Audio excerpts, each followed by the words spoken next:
Bismillahirrahmanirrahim. Assalamualaikum warahmatullahi wabarakatuh.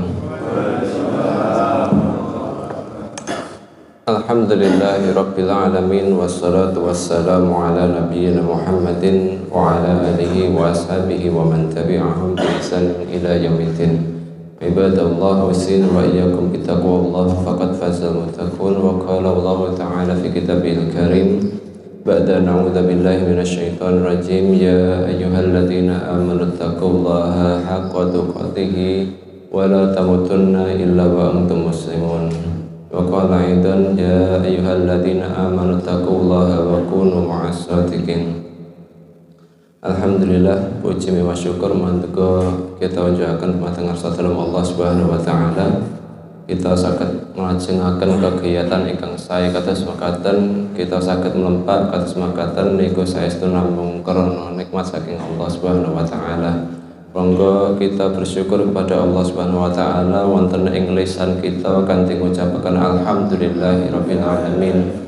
Ugi syukur niku kanthi mengakui bila sedaya nikmat ingkang kita tampi niku namung saking Allah Subhanahu wa taala, mboten krana kegiatan kita, mboten krana kepinteran kita, mboten krana sebab ingkang kita tindakaken. Ugi bersyukur marang Allah niku kanthi ginakaken sedaya nikmat ingkang kita tampi niku wonten ing kabecikan. Sanes mboten ginakaken nikmat ingkang kita tampi wonten ing mergi ingkang durhaka, wonten kemaksiatan. Salawat salam monggo kita menjaga dumateng junjungan kita bendera Kanjeng Nabi Muhammad sallallahu alaihi wasallam. Lumeberipun dumateng keluarganipun, para sahabatipun lan sasidaya kemawon ingkang nderek netepi sunah-sunahipun beliau dumugi mangke wonten ing dinten kiamat. Para bapak, para ibu, mas-mas, mbak-mbak, hadirin wal hadirat, jamaah salat subuh wa salat barokah malon ingkang mugitan sapinaringan rahmat saking Allah Subhanahu wa taala. Nglajengaken wawasan kitab Sahih Adab Al-Islamiyah, unggah-ungguh wonten ing agami Islam ingkang adhedhasar saking ayat Al-Qur'an lan hadis ingkang sahih ingkang kaanggit dening Syekh Wahid Abdus Salam Bali Al-Misri saking Mesir. Kita sampun mlebet bab ingkang pungkasan wonten ing bab adab ziyaratul kubur. Adab utawi unggah-ungguh tiyang muslim rikala tindak wonten ing pesarian ziarah kubur. Wingi sampun kita bahas sesarengan istihbabu ziyaratul kubur. Dipun remeni, dipun sukai, dipun sunahaken ziarah kubur. Ugi sampun kita bahas sesarengan detail babagan hukum ziarah kubur. Pilih hukum ziarah kubur ing antawisipun tiyang putri kaliyan tiyang kakung niku benten hukumipun. Ugi ingkang apa kalih adamul istighfar liman mata ala ghairil Islam hatta walau kana qariban. Pilih boten nyuwunaken pangapura kagem tiyang ingkang seda di atas agama selain Islam, meskipun tiyang niku wau ingkang seda di atas selain agama Islam niku wau kerabat saudari sendiri. Adab ingkang ketiga rikala ziarah kubur inggih menika an yusallimu alaihim, maos salam rikala mlebet wonten ing pesarian. Assalamualaikum ahlad diyar minal mu'minin wal muslimin wa inna insyaallah lalahiqun ana as'alullah lana wa lakum al afiyah. Maos salam rikala mlebet wonten ing kuburan. Ingkang angka sekawan ad-du'a lil mayit, ndongaaken mayit ingkang dipedak wonten ing pesarian. Ndongaaken mayit. Ugi ingkang kagesal wingi sampun kita bahas sesarengan ada musabbul amwat, larangan mencela menghina tiyang ingkang sampun sedo.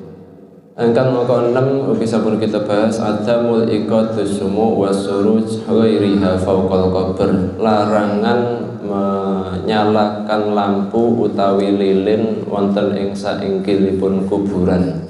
Paring dimar nyemet dimar lilin wonten ing sainggil kuburan. Ingkang angka 7 ugi sampun kita bahas an la yajlis fawqal qabri wa la yattaji'u alaihi, larangan lelenggahan utawi kelekaran utawi teturon wonten ing sainggilipun kuburan. Niku babagan wonten ingkang nyebataken haram ugi wonten nyebataken makruh, ananging sepakat haram menawi lenggah wonten ing sainggilipun kuburan niku ditambahi aktivitas boten namung lelenggahan ananging ugi tetoyan utawi langkung parah saking tetoyan niku malah jelas haram. Enjang menika kita mlebet bab ingkang enggal adab ingkang angka 9 adamul bina masajid alal kubur. Adamul bina larangan membangun masjid-masjid ala kubur wonten ing sainggilipun kuburan. Larangan membangun masjid di atas kuburan. Fa fi sahihain wonten ing dua kitab hadis ingkang sahih an Aisyah wa Ibnu Abbas saking ibunda Aisyah ugi sahabat Ibnu Abbas radhiyallahu anhum mugi Allah ridha marang piyambakipun kekalih. Qala ingkang ngendika lamma nazala bi Rasulillah sallallahu alaihi wasallam rikala gerahipun Kanjeng Nabi rikala ajeng mangkat niku langkung parah. Rikala gerahipun Kanjeng Nabi rikala ajeng mangkat niku sangsaya parah. Tafiqa yatrahu khamisatun ala wajhihi. Lajeng Kanjeng Nabi niku ngangkat napa? Agemanipun lajeng ditutupaken wonten ing pasuryanipun Kanjeng Nabi. Niki para alim niku nyebataken krana Kanjeng Nabi niku saking ngraosaken panase gerahipun Kanjeng Nabi. Pasuryanipun dipun tutup kanthi agemanipun Kanjeng Nabi ala wajhihi fa idza iktamma lajeng rikala Kanjeng Nabi sampun ngraos sesep karena pasuryanipun dipun tutupi kanthi agemanipun piyambak. Kasyafaha an wajhi lajeng Kanjeng Nabi buka melih kain niku dibuka melih saking pasuryanipun Kanjeng Nabi. Lajeng Kanjeng Nabi ngendika faqala wa huwa kadzalik mengkono niku wau laknatullah ala yahud wan nasara. Mugi Allah melaknat, semoga Allah melaknat Yahudi lan Nasrani. Semoga Allah melaknat Yahudi dan Nasrani. Kenging punapa kok Kanjeng Nabi melaknat Yahudi dan Nasrani? Karena ittakhadhu qubur anbiyaihim. Karena tiyang Yahudi niku kagungan kebiasaan menjadikan kubur anbiyaihim, kuburan-kuburanipun para nabi, kuburan-kuburanipun para nabi didamel napa kaliyan tiyang Yahudi lan tiyang Nasrani masajida didamel masjid. Kanjeng Nabi ndongaaken laknat supados tiyang Yahudi lan Nasrani niku dipun laknat. Kenging punapa krana Yahudi lan Nasrani niku kagungan kebiasaan dadosaken kubur-kuburipun para nabi dipun damel masjid, dipun damel tempat sembahyang. Lajeng Kanjeng Nabi ngapunten lajeng periwayat hadis niki nyebataken yuhadziru ma sana'u. Kanjeng Nabi rikala kados mekaten nembe gerah parah kados mekaten paring pepeling, paring peringatan yuhadziru, paring peringatan ma sana'u atas apa yang dilakukan oleh orang-orang Yahudi. Niki adab ingkang 9 larangan menjadikan kuburan sebagai masjid. Niki wonten saking hadis niki saged kita pendhet pelajaran bilih ingkang sepindah kalebet membangun menjadikan kuburan sebagai masjid inggih menika meskipun boten dipun damel masjid ananging dadosaken kuburan sebagai tempat sholat tanpa ada keperluan niku termasuk larangan. Napa malih maesi kuburan sehingga mangke saged dipun agem kangge tempat untuk sholat, tempat untuk sujud. Para alim, para ulama piyambak sejatosipun berbeda pendapat babagan sholat wonten ing pesarean, wonten ingkang membolehkan, wonten ingkang melarang sama sekali. Ananging wonten ingkang membolehkan karena Kanjeng Nabi niku nate sholat jenazah wonten ing pesarean. Ananging para ulama njlentrehake bilih sholat ingkang dipun larang wonten ing pesarean nika sholat ingkang ngagem sujud wonten ing pesarean niku mboten angsal. Kados dene sholat sunah mlebet pesarean lajeng sholat sunah 2 rakaat ngagem sujudipun ngajeng ing kuburan niku mboten angsal. Ananging menawi sholat mlebet pesarean lajeng sholat jenazah karena riyen rikala saderengipun dipun pethak dereng nyolataken jenazah niku angsal sholat jenazah, karena sholat jenazah boten ngagem sujud. Karena riyen Kanjeng Nabi rikala tasih sugeng kagungan sahabat ingkang asring dipun kunjungi dening Kanjeng Nabi. Lajeng rikala sahabat niku waseda, lajeng Kanjeng Nabi sahabat niku waseda dipun pethak dalu-dalu, Kanjeng Nabi pikantuk kabar bilih wonten sahabat ingkang sedo lan dipethak dalu punika. Lajeng Kanjeng Nabi tanglet, "Lah kok aku ora dikabari?" Krana sampun dalu Kanjeng Nabi, pramila kula kuwatir ganggu, pramila langsung dipethak mawon boten ngabari jenengan. Lajeng Kanjeng Nabi gage-gage tindak dhateng pesarean lan salat jenazah marang sahabat niku wau. Niku dalil bolehnya salat jenazah wonten ing kuburan.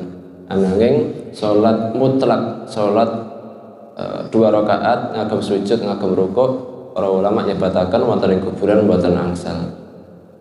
Kenging punapa krana khawatir menawi salat wonten ing pesarean niku dipun bolehaken, mangke khawatir saged dadosaken sarana menuju tumindak syirik. Pramila para alim, para ulama wonten ing Yayasan Durar Saniyah niku rikala njlentrehake hadis niki nyebataken bilih saking kebiasaanipun Yahudi, saking derek kebiasaanipun Yahudi ingkang damel masjid wonten ing gili kuburan niku mangke saged dados syirik jali, syirik ingkang nyata, ugi syirik khafi, syirik ingkang tersembunyi.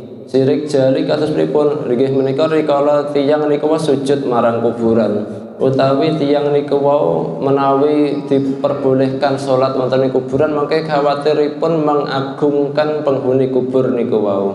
Niku wau mangke dadosaken sarana syirik, ngoten, mengagungkan penghuni kubur ugi sujud marang kuburan niku wau.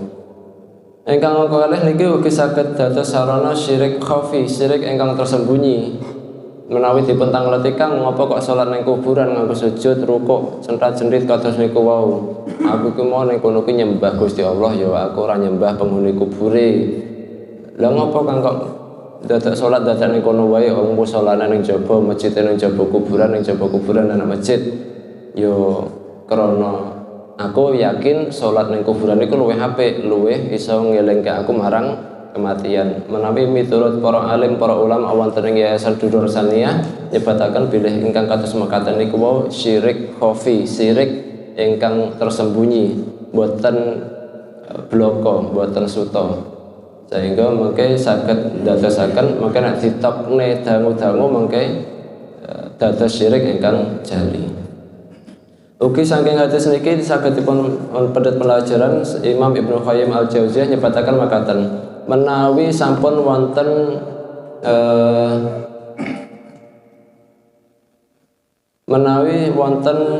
masjid, dipun bangun masjid, lajeng pemerintah utawi tiyang ingkang kagungan kuwasa niki kan biasanya boten saged dipun tolak. Niku nyuwun nang jero iki dikai kubure sing bangun masjid, utawi nang jero masjid iku dikai kuburane sing wakaf misalipun. Lah menawi kados mekaten masjidnya sampun dibangun lajeng diparingi napa kuburan wonten ing saklebeting masjid, lah niki miturut Imam Ibnu Qayyim ingkang kedah dibongkar niki kuburane dibongkar. menawi tiyang ingkang kagungan kuwasa niku sampun lengser lan boleh dibongkar niki kuburane ingkang dibongkar dipindah wonten ing pesarian. Lajeng menawi wonten pesarian wonten makam setunggal, lajeng tiyang ingkang kagungan kekuasaan niku nyuwun supados wonten ing kuburan niku dibangun masjid ditutupi kados mekaten. Pramila rikala tiyang ingkang kagungan kekuasaan lan mengizinkan kados niku wau sampun lengser, masjid ingkang dibongkar, kuburane dados kuburan. Ngoten. Lah niki gegayutanipun menawi tambah setunggal malih, menawi wonten tiyang ingkang sedo. Lajeng wis iki wonge gandeng apik banget, wong saleh sing wakaf tanah kuwi ya wis didokok ngono gak terus pas engko rampung methak nggih ndang digawe masjid bareng. Lah niki miturut Imam Ibnu Qayyim wakaf tanah niku wau batal. Ateges tiyang ingkang kagungan siti niku wau kedah melarang niku wau. Wakafipun dipendhet melih. Sampun boten dados tanah wakaf. Lah niki gegayitanipun merembet mangke babagan bangun pesarian. Bangun pesarian niku wau miturut Imam Syafi'i wonten ing kitabipun Matan Abu Syuja haram. Bangun pesarian. Kenging pun apa? Atas mengatakan kula nate diskusi kalian Ustaz Wes babagan niki nggih Matan Abu Syuja. Bangun pesarian niku ndadosaken siti niku wau mboten saged diagem melih. Mboten saged diagem melih menawi dipun bangun napa malih dibangun omah-omah. Niku mangke mboten saged dipun ginakaken malih. Pramila menawi wonten tiyang ingkang sedo lajeng dibangun kuburanipun niki ndadosaken niki kados dene tiyang niku wau menyerobot tanah wakaf. Nggih, menyerobot tanah wakaf. Ngoten basa Jawine menyerobot rebut. Nyorok nggih. Pesarian niku sejatosipun tanah wakaf. Kangge umat sinten-sinten kemawon angsal ngagem siti niku wau. Ananging krana pesarian niku menawi dipun bangun boten saged diagem melih kejaba dibongkar lan niku kados dene tiyang niku nyerobot tanah wakaf. Lah niki lho nyerobot tanah wakaf niku wau. Pramila Imam Ibnu Taimiyah nate paring ujar-ujar kados mekaten. Oleh bangun kuburan yen kowe gawe lemahmu dhewe. Tumbas pekarangan nggo awakmu dhewe jenengmu dhewe ora diwakafne kuburan ning kono. Niku angsal. Plus tunggal melih pendapat Imam Syafi'i wonten ing mazhab Syafi'i pendapat ingkang paling longgar babakan bolehnya membangun kuburan. Babakan bolehnya membangun kuburan niki pendapat ingkang minim nggih, minoritas nggih. Wonten ing mazhab Syafi'i setunggal syaratipun kedah tumbas siti kiambak boten dipun wakafaken. Ingkang angka kalih ingkang dipethak niku wau kuburanipun para alim, para ulama. Ngoten. Sanes wonten ing siti wakaf lan ingkang dipun pethak niku wau tiyang alim, tiyang ulama. Lah niki miturut wonten ing mazhab Syafi'i boleh. Ananging niki pendapat minoritas, boten sedaya mazhab ulama wonten ing mazhab Syafi'i membolehkan kados mekaten. Niki babagan membangun masjid utawi tempat sujud wonten ing pesarian. Niki ingkang angka 9. Mungkin boten kedangon. Tasih wonten 11 menit melih.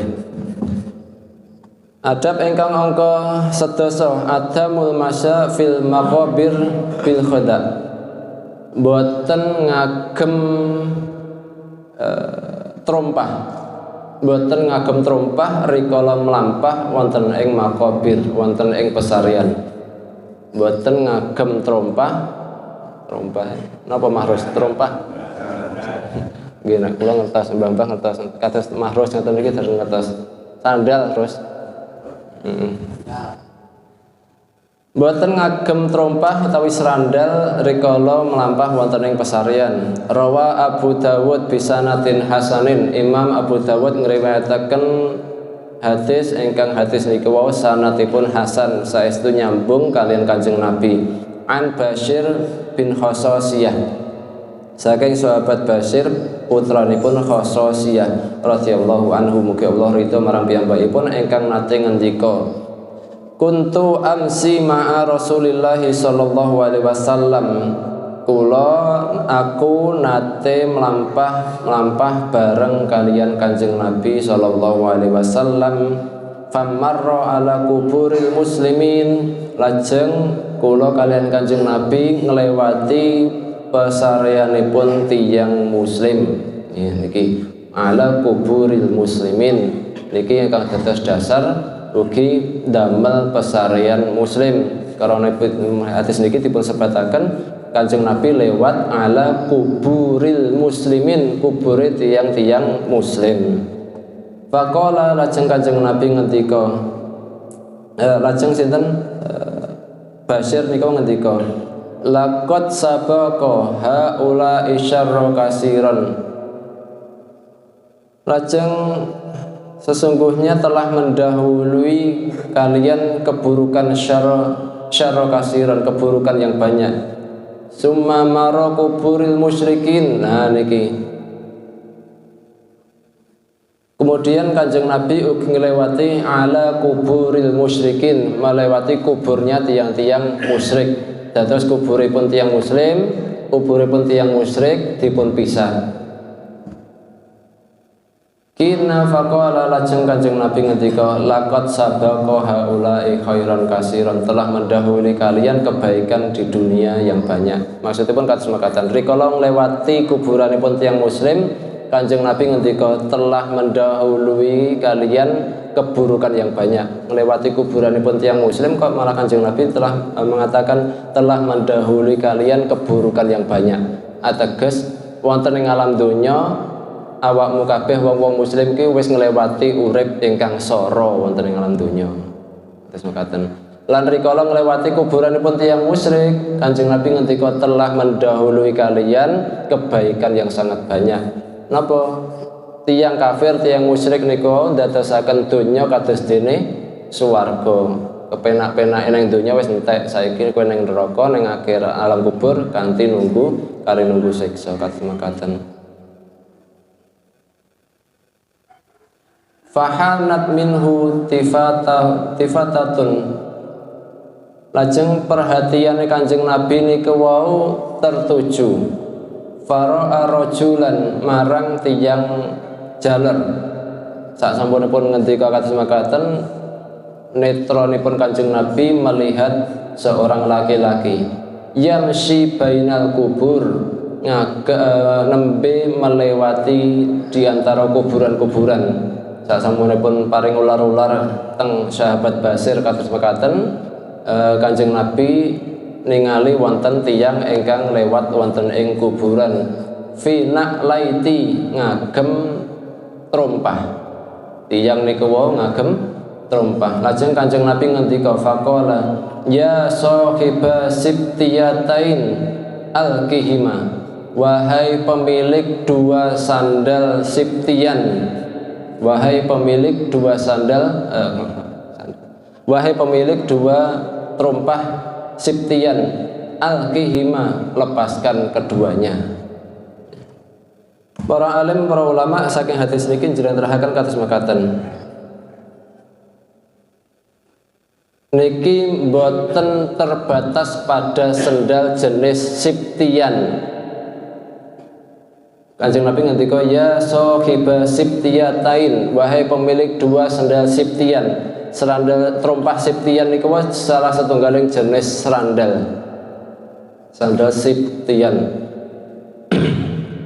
Niki mboten terbatas pada trompah jenis sibtiyan, ananging sedaya napa trompah kalebet wonten ing hadis niki. Alkihima, lepaskan. Wonten anjuran melepas trompah rikala mlebet pesarean melampah wonten ing pesarean. Sing radi nderek gayeng rikala bahas pembahasan babagan iki saking Imam Ibnu Hazm.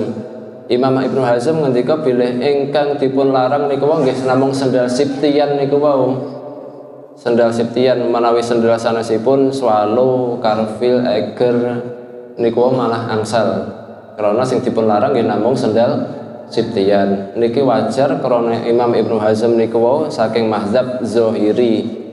Dohir hadis pripun unine kados pripun, uninipun hadis kados pripun, nggih niku ingkang dipun amalaken. Ananging para alim, para ulama sanesipun nyebataken sandal trumpah napa mawon menawi lewat lampah wonten ing pesarian sak prayogine dipun lepas.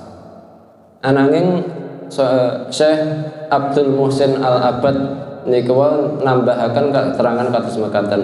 Menawi pesarianipun dangu boten diresiki sehingga kathah ri utawi menawi pesarianipun sitinipun panas niku wau tiyang ingkang kagungan perlu tindak wonten ing pesarian angsal boleh ngagem trumpah karena sesuatu ingkang memberatkan niku wau menjadikannya menjadi ringan. Berat karena kedah melampah wonten ing panasan teng pesarian ingkang panas sehingga mangke pikantuk keringanan ya wis dienggo ora apa-apa. Kados mekaten.